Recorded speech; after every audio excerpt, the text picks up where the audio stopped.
ከእግዚአብሔር ምሕረት የተነሳ ነው ተብሎ በቅዱስ መጽሐፍ እንደተጻፈ በዙሪያችን ፈተና ስለሌለ ስላይደለ መከራውም ሩቅ ስለሆነ ስላይደለ በጎ ሥራና ደግሞ የሚጠቅም ነገርን ተገኝቶብን ሳይሆን ከእርሱ ቸርነት ከእርሱ አባትነት ከእርሱ ምሕረት የተነሳ ስለሆነ የእናታችን የቅድስት ድንግል ማርያም ምልጃ ስላገዘን የሰማዕቷ የቅድስት አርሴማ ምልጃ ስላገዘን የለያቸው ያከበራቸው ነቢያት ሐዋርያት ጸጋቸው ስላገዘን አሁንም ያለውን ቀሪ ሰዓታችን ከማይለወጠው ከመንፈስ ቅዱስ ኃይል የተነሳ የምንሰማው ቃል ለፍርድ ሳይሆን ለምሕረት እንዲሆን ደግሞም በዚህ ዘመን በዚህ ሰዓት ተናግሬያችሁ ነበር አልሰማችሁም አልተለወጣችሁም የሚያሰኝ ቃል ሳይሆን ቃሉን ሰምተነው ለንስሐ ቃሉን ሰምተነው ለመለወጥ ቃሉን ሰምተነው ለልጅነት እንዲሆንልን እግዚአብሔር ይርዳል። ጌታ ሆይ በሉ ሁላችሁም ጌታ ሆይ እንዳንጠፋ አድነን ምን እንዳንል ይህንን ርዕስ ሀገራችን ብሎም ደግሞ ሕዝባችን ብሎም ደግሞ እያንዳንዳችን በውስጣችን ያለውን ሕይወት እያየን ወደ ውስጣችንም ደግሞ እየተመለከትን ወደ ዳርም ደግሞ አፋዊ ያለውንም ፈተና እያየን ደግሞም እያሳለፍን ያለውንም ነገር እየተመለከትን ቃሉን እንድንናገረው እግዚአብሔር ይርዳል። ማቴዎስ ወንጌላዊ በምዕራፍ 8 ቁጥር 21 ላይ ጀምሮ እያነበባችሁ ስትመጡ በአንድ ዘመን ላይ እንደኔና እንደናንተ ቃሉን ተስፋ ያደረጉ ለቃሉም የተለዩ ክርስቲያኖች እግዚአብሔር አባታቸው እግዚአብሔር አምላካቸው እግዚአብሔር ተስፋቸው ለሆነላቸው ወደ እርሱ ተሰብስበው ላሉ ከእርሱም ጋር ሆነው ደግሞ ላሉ ክርስቲያኖች የተናገሩት የተስፋ ቃል ነው። አቤቱ ጌታ ሆይ አድነን አሉ።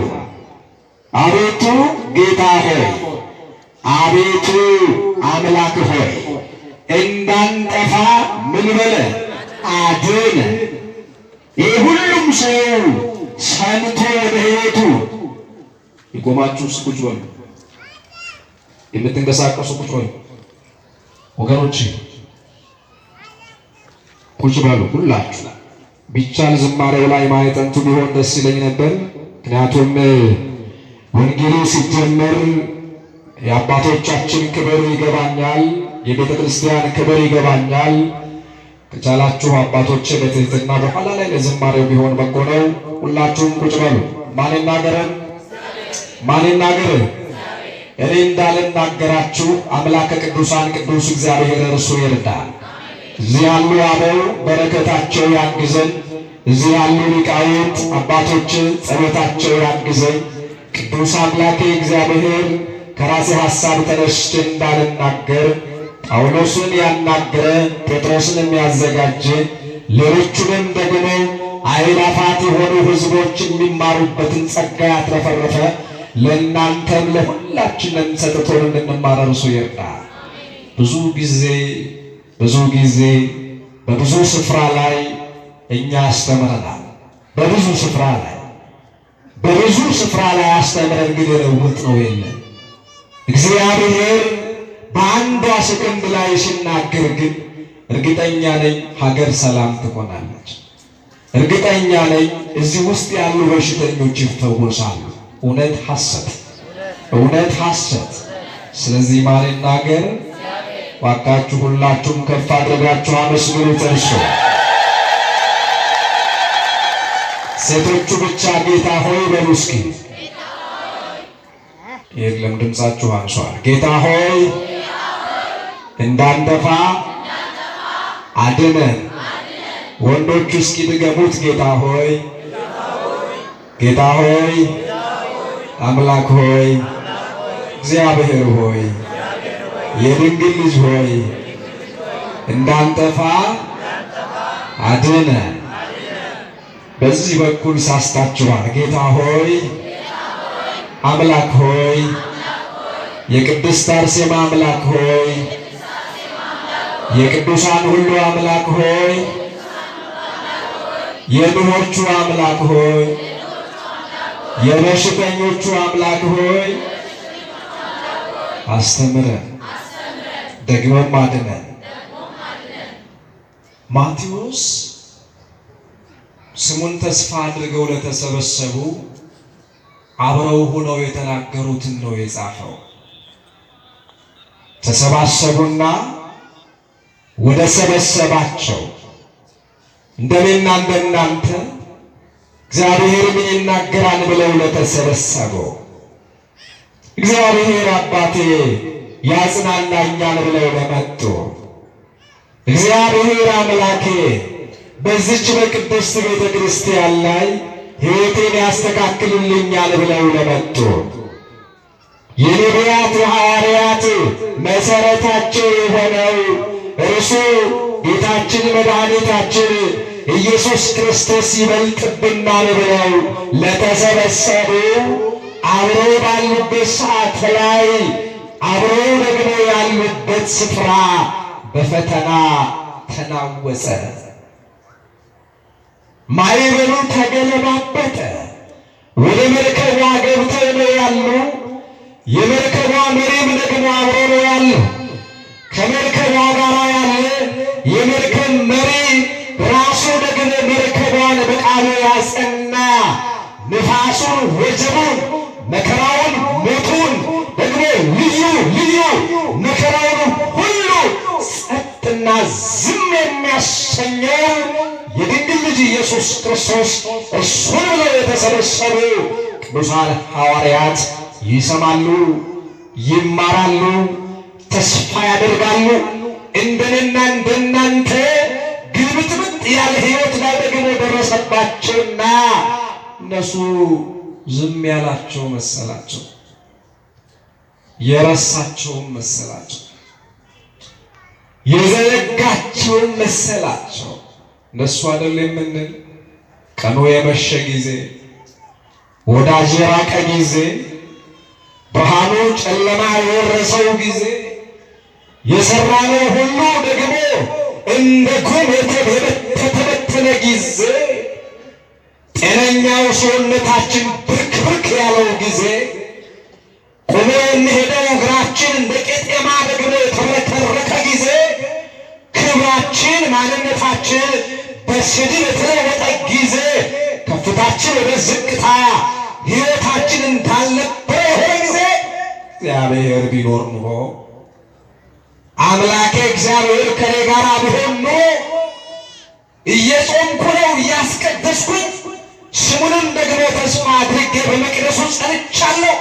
በእውነት የኔን ነገር ቢረሳው፣ በእውነት የኔን ሕይወት ደግሞ ቢሰርዘው፣ በእውነትም ደግሞ እንደ ልጆቹ አልቀበል ቢለኝ ነው እንጂ እግዚአብሔር ቢኖር ኑሮ ይሄኛው ፈተና ያኛው ፈተና፣ ይሄኛው መከራ ያኛው መከራ እንዴት ይደርስ ነበር እንደምንለው ቅዱሳን ሐዋርያት ክብራቸው ጸጋቸው ከኛ ጋር ትሆንና አብሯቸው ያለው አምላካችን ኢየሱስ ክርስቶስ አብሯቸው እንዳለ ፈተናው በዛ፣ ማዕበሉ ተናወጠ፣ መከራውም በዛ። መብዛቱ ብቻ አይደለም፣ ሊገለብጣቸው ደግሞ ያሉበትን ደግሞ መርከብ ሳይቀር ወደዛና ወደዚህ ያማታቸው ነበር ይላል። ማዕበል ከባድ ነው። ነፋስ ከባድ ነው። ፈተና ከባድ ነው። ቀና አድርጎ አያስገድም። ቀና ብሎ አያስጎዝም፣ አያጽናናም፣ እንደ ልብም አያደርግም። ሞታቸውን ነው የሚያስታውሱት እዛ ላይ የነበሩ ሰዎች። እንዴት ተገለበጠ፣ የት ላይ ተገለበጠ የሚል ነው የነገ ሕልማቸው አይታያቸው። በየትኛው ሁኔታ ከእኛና ደግሞ ከእኛ መካከል ማን ይቀድማል፣ መርከቧስ በየትኛው ሰከንድ ትገለበጣለች የሚል በመከራ ውስጥ ሆኑ፣ በፍርሃት ውስጥ ሆኑ፣ በሰቀቀን ውስጥ ሆኑ፣ በለቅሶና በመከራ ውስጥ ያሉ ጊዜ አንድ ነገር ግን መናገር እንዳለባቸው አስታወሱ። እህቶቼ ምናልባት ሰማዩ የወረደ ደግሞም መሬትና ሰማዩ የተገናኘ የመሰላችሁ ጊዜ የያዛችሁት ነገር ተበትኖ አለ ያላችሁት የሌለ የመሰላችሁ ጊዜ ይህንን ቃል እንድታወጡት እግዚአብሔር ይርዳችሁ። አቤቱ ጌታዬ ሆይ አድነኝ። አቤቱ ጌታዬ ሆይ የጳውሎስ አምላክ የቅድስት አርሴማ አምላክ ሆይ አቤቱ የቅድስት አርሴማ ደግሞም ያኔ ፍቅሮ ስዋት ደግሞ የንጉሡን ድምፅ ያልሰማችበት ጸጋ ወደ እኔ እንዲመጣ ኃይልህ ደግሞ እንዳይርቀኝ እርዳኝ እንዳልድ ደግሞ እንዳልጠፋ የሚል የውስጥ ጥንካሬ ያለው ኃይል በውስጣችን እንዲወጣ እግዚአብሔር ይርዳል። አሁን ትልቅ ማዕበል ላይ ነው ያለነው። ላይገባን ይችል ይሆናል፣ ላንሰማ እንችል ይሆናል፣ ላናዳምጥ እንችል ይሆናል፣ ላይገባን ላናውቀው እንችል ይሆናል። መርከቧ ግን በብዙ መከራ ውስጥ ነው ያለችው፣ በብዙ ፈተና ውስጥ ነው ያለነው። ሐዋርያት እንደተፈተኑት አባቶቻችን ዋጋ እንደከፈሉት የቅዱሳን የአባቶቻችን ጸሎት ካልጋረደን በቀር መርከቧ ትልቅ ማዕበል ውስጥ ነው ያለችው። የሚገርመው መርከቧ ብቻ ብትሆን ኖሮ ጥሩ ነበር።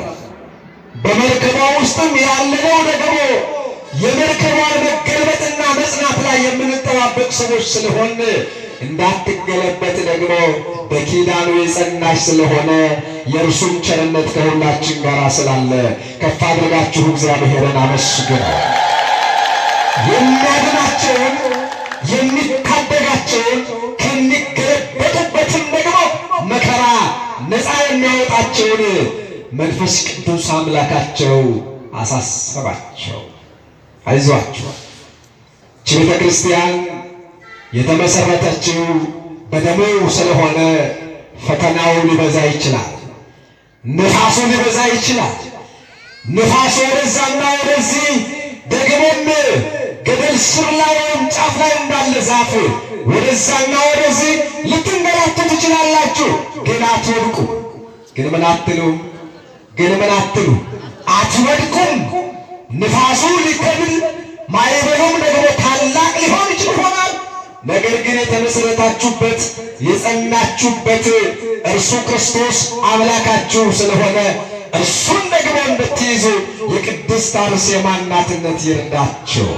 ቅድስት አርሴማ ይሄ ማዕበል፣ ይሄ ፈተና፣ ይሄ ንፋስ ወደ እርሷ መጥቶ ነበር። ብትሰግጂ አምላክሽን ብትረሱ ንጉሡንም ደግሞ የሚለውን ብትሰሚ የሚል የማዕበሉ ተላላኪዎች የሆኑ ሌላ ደብዳቤ ይዘው ወደ ሕይወቷ ቀረቡ። በነቢያት በሐዋርያት የተሰበከው እርሱ አምላኬ ግን በፍጹም አልረሳውም አለች። የመርከቡን ደግሞ መልህቅ ይዛለሁ አለች። መርከቡ እንዳይገለበጥ የሚያጸናው መልህቅ የተባለ ደግሞ ኃይል ስላለ ፈተና ሕይወቴን ፈተና ማንነቴን ወደ ግራም ወደ ቀኝም እንዳይል ደግሞ በውስጥ የሚመጣውን የተሆነውን ኃይል የሚቆርጥልኝ የአባቶች አምላክ ስላለ ንፋሱንም ጸጥ ያሰኛል፣ ክህደቱንም ያስወግዳል። ይህ የምትሉት የምትናገሩለት ንጉሥ ምድራዊ ንጉሥ ነው። ሞት ይከለክለዋል፣ ስልጣኑ በሰዎች ይተካል። የማመልከው አምላክ ግን ንጉሥን እሱ ለዘላለም ንጉሥ ስለሆነ እርሱን ይዛለሁ፣ ከእርሱም ጋር እሆናለሁ፣ እርሱን አምናለሁ፣ ከእርሱ ጋር እታመናለሁ፣ ለእርሱ ባሪያ ሆናለሁ፣ ለእርሱም ልጅ ሆናለሁ አለች። እርሱም ደግሞ ከማዕበሉ አሳለፋት፣ ሰማያዊ ሙሽርነትን ሰጣት። አሁን በሰማይ ያለውን ለልጆቿ ደግሞ በአማላጅነቷ እያሰጠች በሰማይ ያለውን ሙሽርነት እየሰበከች ብርሃኗ ዓለምን ሁሉ እየሰበከ ከክርስቶስ ኃይል የተነሳ ዛሬ በስሟ የተመሰረተውን ይህንን ኃይል የሚሰበከውን ወንጌል እኛም ለበረከቱ ተካፋይ ሆነናል። ያከበራቸውን ማክበር አለብን። ከፍ አድርጋችሁ የቅዱሳኑን አምላክ አክብሩ ወገኖች። ቤተ ክርስቲያኗ ሐዋርያት የተሰበሰቡባት መርከብ ተናወጸች። ማዕበሉ አናጋት። ወደዛም ይጎትታታል፣ ወደፊትም ይላታል፣ ወደ ኋላም ይላታል። የክርስቶስን መስቀል አስባችሁታል? እየሰማችሁኝ ነው? የማንን መስቀል? በነገራችን ላይ እቺ መርከብ የት እንደቆመች ታውቃላችሁ? የማቴዎስ ወንጌል ምዕራፍ 8 ላይ የተነሳው ንፋስ፣ በደንብ ስሙኝ። የማቴዎስ ወንጌል ምዕራፍ 8 ላይ የተነሳው ንፋስ እየተናወጠ ያለው ትልቅ ፈተና የመጨረሻው ጸጥታን ያገኘው ቀራንዮ መስቀል ላይ ነው። የት ላይ አልኳችሁ? የት ላይ? ቀራንዮ መስቀል ላይ ጌታችን ክብር ይግባውና የድንግል ልጅ ኢየሱስ ክርስቶስ በመስቀል ላይ የዋለ ወደፊት እየጎተቱ ሲያንገላቱት፣ ወደ ኋላ ሲጎትቱት፣ ወደ ግራ ወደ ቀኝ ሲያንገላቱት፣ ሰውነቱ እየተተፈተፈ የሾህ አክሊል ለብሶ ርቃኑን ሆኖ ሰማይና ምድርን በቃሉ ያጸናው ውብና ድንቅ አድርጎ ደግሞ ከንቱን በበጋ እያፈራረቀ ይሄ ምድረ በዳ የሆነው ሳር እያበቀለ ከሰማይ ውሃን እያፈለቀ እያወረደ የደረቀውን መሬት ደግሞ ያረሰረሰው ኢየሱስ ክርስቶስ ርቃኑን አዋሉት። ያ ፈተና እዚህ ላይ መርከቧ ላይ የነበረው ፈተና እርሱ እየተንገላታ እርሱ ወደዛና ወደዚህ ሲሰቃይ እርሱ ወዳ እየከተለ ሲውል ምራቅ እየተፉበት ሲውል ደግሞም እርሱ ደሙን ካፈሰሰ በኋላ የዲያብሎስን ሥራ ሊያፈርስ የእግዚአብሔር ልጅ ተገለጠ። የእግዚአብሔር ልጅ እግዚአብሔር የሆነ የድንግል ልጅ እግዚአብሔር የሆነ የእናንተ አምላክ እግዚአብሔር የሆነ ፍጹም አምላክ ፍጹም ሰው የሆነ ቀራንዮ ላይ ደሙን ያፈሰሰ ጊዜ ጠላት ዲያብሎስን እዚህ መርከቧን ያንገላታውን እዚህ መርከቧን ወደዛና ወደዚህ ስቃይ ያመጣውን የኔና የእናንተን ሕይወት እንደ መርከቧ መከራ ውስጥ ጥሎት የነበረውን መስቀል ላይ በደሙ ቸንክሮ ደግሞም ዲያብሎስን ቀጥቅጦ ነፃ አውጥቶናል። ክብርና ምስጋና ለእርሱ ለአምላካችን ይሁን። ይህች መርከብ ተንገላታች፣ መከራ ጸናባት። እንደሚያምራቸው ሲያውቁ የሚታደጋቸውን አምላክ እንዲህ ብለው መናገር ጀመሩ። አቤቱ የነገሥታት ንጉሥ ሆይ አሉት። አንተ ቅድመ ዓለም የነበርክ እግዚአብሔር ሆይ፣ አንተ ከሁሉ በላይ ያለህ እግዚአብሔር ሆይ አሉ። እባክህ አሁን የምናየው ፈተና ከባድ ነው። አሁን የምናየው መከራ ከባድ ነው። ያለ አንተ አንሻገረው፣ ያለ እርሱ እውነት ነው አንሻገረው። አሁን የሀገራችን ጉዳይ ጥላቷ በዝቷል። አሁን የወጣት ሕይወት በብዙ ፈተና ነው ያለው። አሁን የሁላችን ሕይወት ማዕበል በዝቶበታል። አለማመን ማዕበል፣ አለመታመን ማዕበል፣ በጎን ግብረ ሰዶም፣ በጎን እምነት አልባነቱ፣ በጎን እግዚአብሔርን አለማወቁ፣ በጎን ስራ አጥማጅነቱ፣ በጎን የራስን ጥቅም ማስቀደሙ፣ ይሄ ሁሉ ማዕበል፣ ይሄ ሁሉ ማዕበል ግን እመኑኝ እግዚአብሔርን ስንጠራ፣ እግዚአብሔርን ስናምን፣ እግዚአብሔርን ስንታመን፣ እግዚአብሔርን ስናስቀድም፣ እግዚአብሔር አምላካችን እንደሆነ ማመን ስንጀምር እርግጠኛ ነኝ ጸጥና ዝም ማሰኘት ይችላል።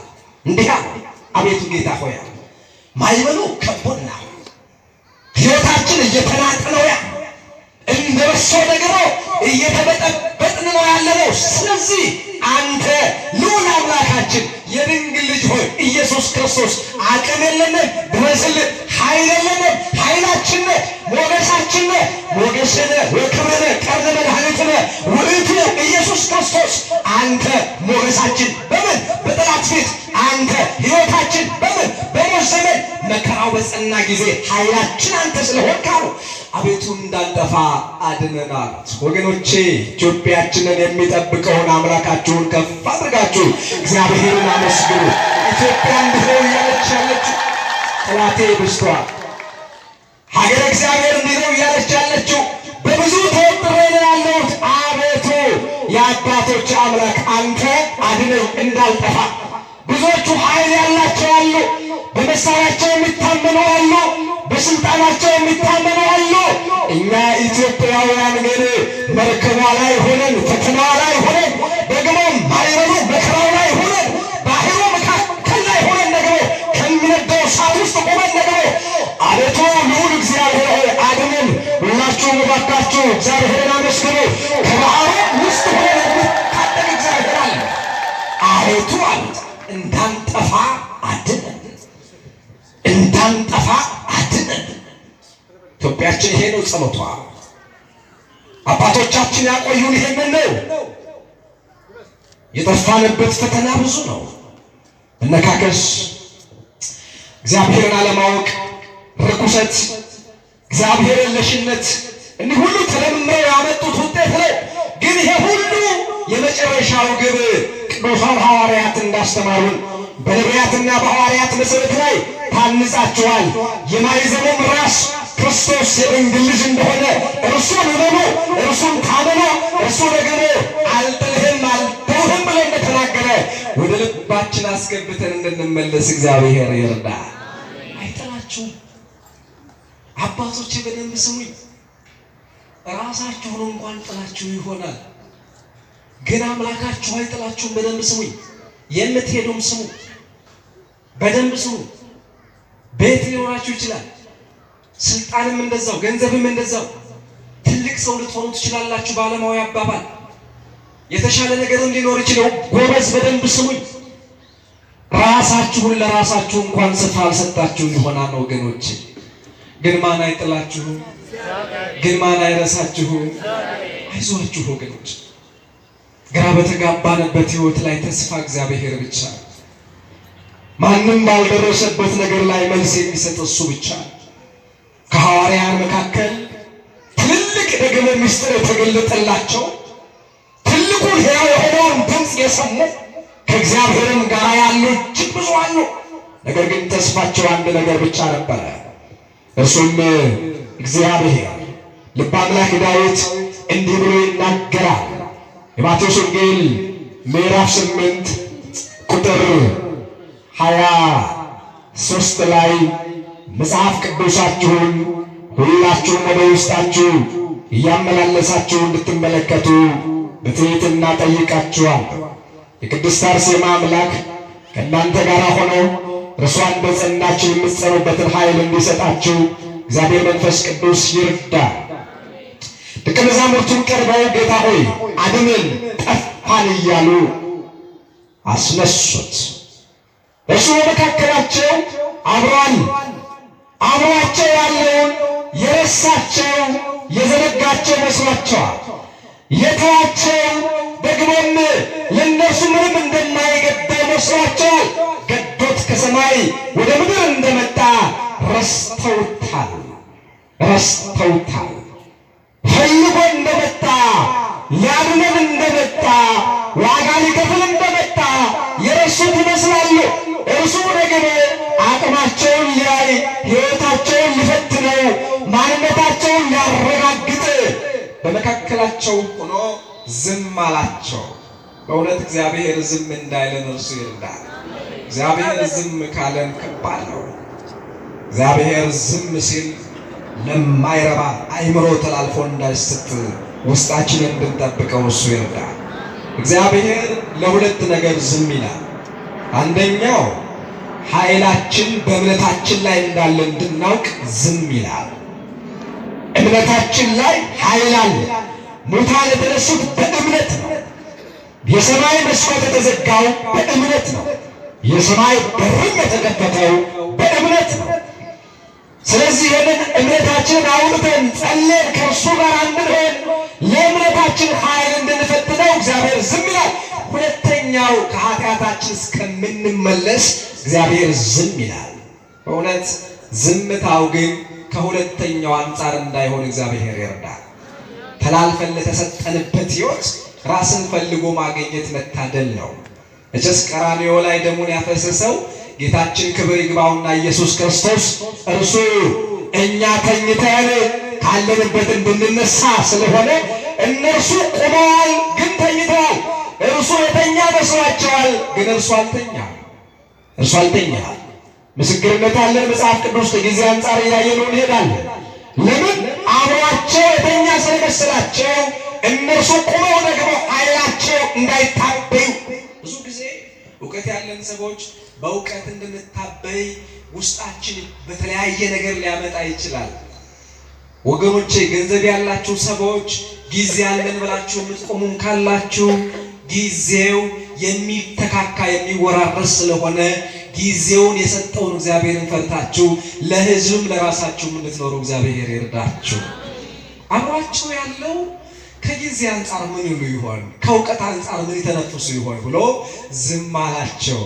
እነሱ ግን እንደኔና እንደናንተ አማራ፣ ኦሮሞ፣ ትግሬ ሌላ አላሉ። ያሉት አንድ ቃል ብቻ በደንብ ስሙ። አቤቱ ጌታ ሆይ ምን በል እንዳንጠፋ አድነን። እርግጠኛ ነኝ እኛ ብንሆን አይ ይሄንን ማዕበል ያስነሱት ምናልባት ከእኛ መካከል ላይ ቋንቋውን የማይፈልጉ ሊያጠፉ የሚፈልጉ ሰዎች እነከለ ይሆናሉ ነበር። እንዲህ ነው የተያዝነው አይደለም? ማዕበሉ የመጣው ምናልባትም በአንድም በሌላም ወይ መማሪያ ነው ወይም እግዚአብሔርን ኃይል ሊያሳይ ነው። ስለዚህ ክርስቲያን እንደ ክርስትናው ሊናገር የሚገባውን ከሐዋርያት ትምህርት ነው መውሰድ ያለበት። አቤቱ ጌታ ሆይ አድነን። ይሄ አልባ ይሁዳዊ ወአልባ ግሪካዊ ከተባለው ስሜት ጋር ተጣብቆ ማለት ክርስቲያን አንድ ነው ዘሩ፣ እሱም ከማይጠፋው ከእግዚአብሔር የተገኘው ዘር ማለት ነው። እና ማቴዎስ እንደተናገረ እነርሱ እንዳይቀባጥሩ መንፈስ ቅዱስ ስላገዛቸው እንዲህ አላቸው። እርሱም እናንተ እምነት የጎደላችሁ ስለምንድን ነው እንዲህ ያላችሁ አላቸውና እምነታችሁን ስሩ ከእምነታችሁም ጋር ጽኑ ካለ በኋላ የተነሳውን ንፋስና ፈተና አምላካችን ኢየሱስ ክርስቶስ ኃይሉን ከፍ አድርጎ መናገር ጀመረ። በዛ ላይ ጸጥና ዝም በል አለው። በእውነት በዚህ ውስጥ ባላችሁት ሁሉ አምላካችን ኢየሱስ ክርስቶስ በማይታበየው በዘላለም ክብሩና ኃይሉ ከእናንተ ጋር ሆኖ ጸጥና ዝም እንዲያደርግላችሁ እግዚአብሔር ይርዳችሁ። የመናፍስት አሰራሮች አገሪቱን ወርሰዋታል። ብዙ በሽተኛ ነው ሰው ቁሞ እየሄደ የሚጮህ ነው። ቁሞ የሚሄድ የሚጮህ የታመመ ሁሉም በሽተኛ የሆነበት ዘመን ቢኖር ይሄ ዘመን ልብስ ለብሰን የታመመ እያሰብን የማናስብ እግዚአብሔርን እንደው የማንፈራው የማንከተለው ሆነናልና ከታመምንበት ፈውሱ እግዚአብሔር አምላካችን በቃሉ እንዲያደርግ እርሱ ይርዳል። የዚህን ጊዜ እነሱ ቅዱሳን ሐዋርያት እንዲህ ብለው መናገር ጀመሩ። ኃይላቸው እርሱ ስለሆነ ወደ መዝሙር መኑና በመዝሙር 121 ቁጥር 1 ላይ ሁላችሁም በሕሊናችሁ ወደዛ ጉዞ አድርጉ። ኃይሎቻቸውን ወደ ተራራ አነሱ። ኃይሎቻቸውን ወደ ማን? ኃይሎቻቸውን ወደ ማን? ወደ ተራራ። የኔና የናንተ ዓይን ወዴት እንደሆነ የኔና የናንተ አእምሮስ ወዴት እየተወረወረ እንደሆነ እግዚአብሔር ይርዳ። ፈተናው ከባድ ነው። መከራውም ጽኑ ነው። ማዕበሉም ቀላል የሚባል አይደለም። ነገር ግን በማዕበሉ ሳይያዙ የማዕበሉን አሸናፊ እንደ ሐዋርያት እንዲህ ብሎ ማሰብ ማመላለስ ያስፈልጋል። መዝሙር 121 ቁጥር 1 ላይ እንዲህ ይላል ልበ አምላክ ቅዱስ ዳዊት ዓይኖቼ ወደ ተራሮች አነሳለሁ፣ ረዳቴ ሰማይና ምድርን ከፈጠረው ከእርሱ ከእግዚአብሔር እንደሆነ አምናለሁ። ዓይኖችን ወደ ማን? ወደ ተራራው፣ ወደ ድንግል ልጅ ወደ ኢየሱስ ክርስቶስ፣ ወደ ቀራንዮ፣ ወደ ቤተ ክርስቲያን፣ ወደ ልዑል አምላኬ ወደ ኢየሱስ ክርስቶስ ንጉሠ ሰማይ ምድር ወደሆነው ንግሥና ወደማይሻረው እግዚአብሔር ንጉሥ ውእቱ እምቅድመ ዓለም ወገብረ መድኃኒተ በማእከለ ምድር በምድር መካከል መድኃኒትን ወዳደረገው መድኃኒትን ወደ ሆነው ወደ እርሱ ዓይኖችን አነሳለሁ። ግራዬንም አላይም፣ ንፋሱንም አላይም፣ መከራውንም አልሰማም፣ ክህደቱንም አላስተናግድም። ስለዚህ ዓይኖችን ወደ ቤተ ክርስቲያን አምላክ አነሳለሁ፣ ልቤን ወደ ሰማይ አምላክ እልካለሁ፣ አይምሮዬ ወደ ሰማይ አምላክ ወደ እርሱ ወደ ወንጌሉ ያ ቀራንዮ ላይ ደሙን ወዳፈሰሰው ሥጋውን ወደ ቆረሰው የእሾህ አክሊል ወደ ደፋው እርሱ ደግሞም ሰማዕታቱን ወደ አጸናው ወደ እርሱ ዓይኖቼ አነሳለሁ።